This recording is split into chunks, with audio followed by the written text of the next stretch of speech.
படத்தோட பேரு அனோமலிஸா. இது கொஞ்சம் வித்தியாசமான இந்த ஸ்டாப் மோஷன் தெரியும்ல, இந்த ஷான் த ஷிப்புங்கிற ஒரு கார்ட்டூன்லாம் ஓடிட்டுருக்கும். அந்த ஸ்டைலில் எடுக்கப்பட்ட ஒரு அடல்ட் கண்டென்ட் 18+ கார்ட்டூனாக தான் இது.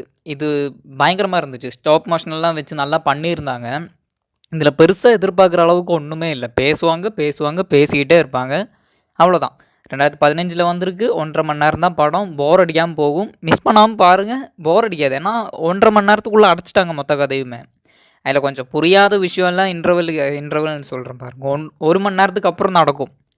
என்ன நடக்குதுன்னு புரியாது. இருந்தாலும் என்ன ஹீரோ என்ன மன நிலமையில் இருக்காங்கிறது புரியும். ஒரு மாதிரி மென்டலி சிக் ஆகிட்டு இருக்காங்கிறது நமக்கு தெளிவாகவே புரியும்.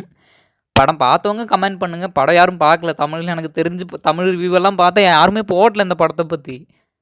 அவ்வளோதான். படத்தை போய் பாருங்கள், போர் அடிக்காது, நல்லா போகும், அவ்வளோதான். 1.5 மணி நேரம் படம், போர் அடிக்காது. அந்த அனோமலிஸாங்கிற பேருக்கு என்ன அர்த்தங்கிறதும் படத்தில் சொல்லியிருப்பாங்க, பாருங்கள்.